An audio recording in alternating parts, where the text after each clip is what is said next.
तू अनोळखी तरी सोबती या मालिकेच्या येणाऱ्या भागामध्ये धमाकेदार असा ट्विस्ट येणार आहे.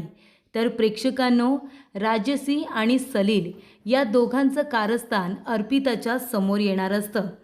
अर्पितावरती राग असल्यामुळे सलीलने तो संपूर्ण राग तिच्या कुटुंबावरती काढण्याचा प्रयत्न केलेला असतो आणि त्यामुळे प्रेक्षकांनो, सलील आणि राजसीचा हा जो काही डाव आहे निक्कूला फसवण्याचा, तो डाव आता अर्पिता उधळून लावते.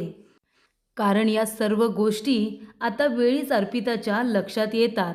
राजसी बरोबर हातमिळवणी करून निक्कीला प्रेमाच्या जाळ्यात फसवणाऱ्या सलीलचं इथे आता अर्पिताने थोबाड फोडून त्याला आता सुधारण्याची ताकीद दिलेली असते. माझ्या बहिणीच्या वाट्याला गेलास तर तुझ्यावरती पोलीस कंप्लेंट करायला मला वेळ लागणार नाही, अशा पद्धतीने इथे आता अर्पिताने सलीलला समजावलेलं असतं आणि राजसीला सुद्धा इथे ताकीद दिलेली असते की जर माझ्या कुटुंबाच्या वाट्याला गेलीस ना तर माझं ते रूप बघशील जे तू आत्तापर्यंत बघितलेलं नाही आहेस. आणि तिलासुद्धा इथे आता चांगले खडे बोल सुनावत तिचंसुद्धा थोबड लाल करत निक्कूपासून तिला आता लांब राहायला सांगितलेलं असतं.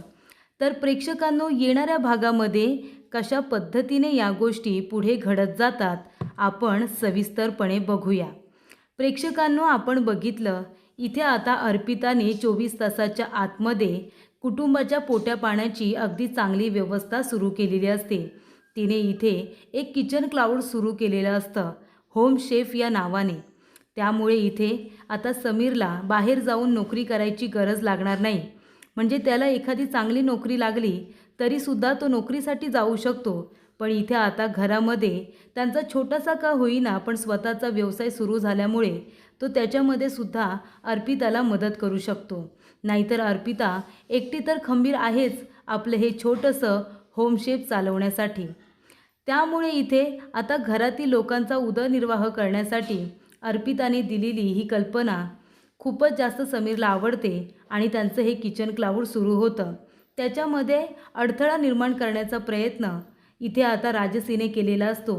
पण योग्य वेळी त्या ठिकाणी रेणुकाचा नवरा येतो आणि आशुतोषने इथे आता गव्हर्नमेंटची परमिशन आणलेली असते आणि त्यामुळे इथे आता तिचा डाव पूर्णपणे अर्पिताने फसवलेला असतो. राजसीचा डाव फसल्यानंतर ती खूपच जास्त फ्रस्ट्रेट होते. कारण त्यांचं किचन क्लाउड हे खूपच छान पद्धतीने सुरू होतं. जे चव्हाण काका असतात ना, त्यांनी आता पहिली बोणीसुद्धा केलेली असते. त्यांना पहिली ऑर्डर देऊन त्यांच्या कंपनीला चांगलं प्रोजेक्ट मिळालेलं असतं. त्यामुळे त्यांनी एक छोटंसं गेट टुगेदर ठेवलेलं असतं. त्यामुळे 70 माणसांचं जेवण त्यांना बनवून आता द्यायचं असतं. ती ऑर्डर त्यांनी आता अर्पिता आणि समीर या दोघांना दिलेली असते आणि त्यामुळे त्यांच्याकडे पहिल्या ऑर्डरचे चांगले पैसेसुद्धा आलेले असतात. तेव्हा ही सुरुवात बघून खूपच जास्त राग आलेला असतो, तो म्हणजे राजसीला. तेव्हा राजसी चिडलेली असते आणि अर्पिताचा हा व्यवसाय सुरू होण्याआधीच बंद पडला पाहिजे अशी ताकीद तिने रेणुकाला दिलेली असते. काहीही करायचं पण अर्पिता समीरचा हा व्यवसाय चांगल्या पद्धतीने सुरू झाला नाही पाहिजे असं तिने सांगितलेलं असतं. त्यामुळे रेणुका अर्पिता आणि समीर या दोघांना मदत करण्याच्या ऐवजी ती राजसीला मदत करत असते आणि त्यामुळे प्रेक्षकांनो, राजसी, सलील आणि रेणुका या दोघांचा स्वतःच्या इथे आता स्वार्थासाठी फायदा करून घेत असते. सलीलला इथे अर्पितावरती राग असतो कारण त्याचा गैरसमज असतो की माझ्यावरती जी कंप्लेंट केली होती ती अर्पिताने केली होती. पण खरं तर ती कंप्लेंट अर्पिताने नाही तर अर्पिताच्या वहिनीने, कल्याणीने केलेली असते. पण ही गोष्ट आता अजूनही सलीलला पटत नसते. पण इथे त्याने आता सलीलने निक्कीला फसवण्याचा डाव रचलेला असतो आणि अर्पिताकडून त्याला बदला घ्यायचा असतो. पण ही गोष्ट वेळीच तिच्या लक्षात येते कारण ज्या वेळेला इथे आता किचनचं इनॉग्रेशन असतं ना, तेव्हा निक्कीसुद्धा तिथे आलेली असते. त्या रूममध्ये कुणीही नसताना सलील आणि निक्की दोघेजण एकमेकांच्या जवळ येतात. तेव्हा सलील निक्कीला किस करत असताना त्या ठिकाणी अर्पिता आलेली असते आणि अर्पिता त्या दोघांना एकत्र बघते. ती विचारते की हे सगळं काय चाललं आहे. तेव्हा सलील आता घाबरतो आणि निक्कीसुद्धा काय उत्तर द्यावं काही कळत नाही. तेव्हा निक्की धीर करते आणि म्हणते, ताई, सलीलचं आणि माझं एकमेकांवरती प्रेम आहे. तेव्हा इथे अर्पिताला खूप मोठा धक्का बसतो आणि ती म्हणते, काय, हे सगळं कधीपासून सुरू झालं. तेव्हा तिथे आता निक्की आणि सलील दोघेही ही गोष्ट कबूल करतात.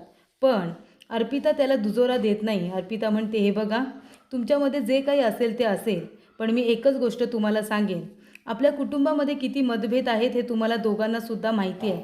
त्यामुळे सध्या तरी तुम्ही दोघेजणं तुमच्या इथे शिक्षणावरती फोकस करा.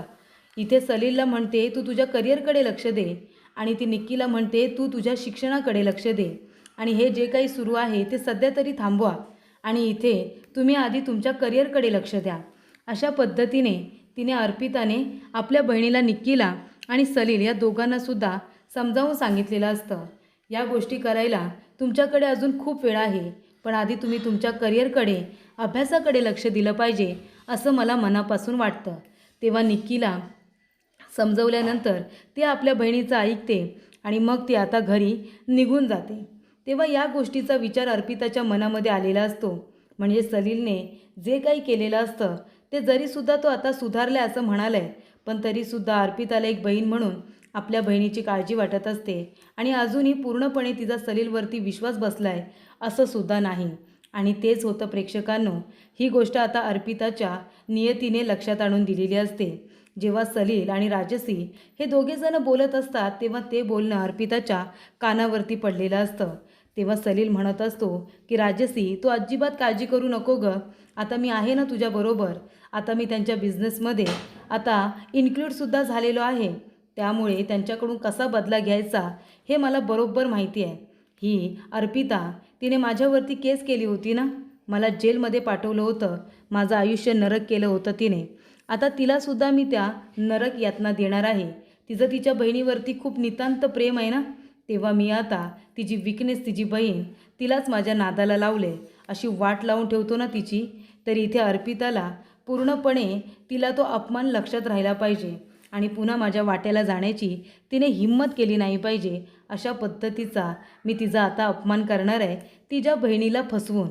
तर इथे निक्कीला फसवण्याचा राजसीचा आणि सलीलचा डाव आहे हे अर्पिताच्या लक्षात येतं, आणि अर्पिताला समजतं की सलीलचं निक्कीवरती काही प्रेम वगैरे नाही आहे, तर तो माझ्या बहिणीला फक्त यूज करतो आहे माझ्यावरचा राग काढण्यासाठी. आणि ही गोष्ट तिला समजते. तेव्हा ती त्या ठिकाणी जाते आणि राजसी आणि सलीलला म्हणत असते की तुम्ही आता जे काही बोललात ते सगळं मी ऐकलं.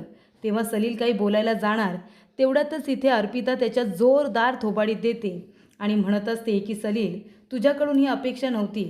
मला वाटलं होतं खरंच तू सुधारलेस. एक गोष्ट लक्षात ठेव, तू म्हणतोयस ना की मी तुला जेलमध्ये पाठवलं होतं, तर पुन्हा एकदा मी तुला सांगते की मी तुझ्यावरती कंप्लेंट केली नव्हती, आणि मी खरंच नव्हती केली. माझ्या ड्रेसमध्ये कुणीतरी वेगळीच मुलगी तोंडाला मास्क लावून तिथे आली होती, आणि तिने तुझ्या विरोधात कंप्लेंट केली होती, आणि हे मी सिद्धसुद्धा केले.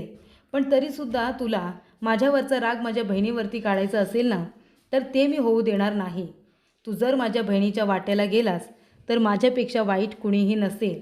माझं कुटुंब माझ्यासाठी खूप महत्त्वाचं आहे.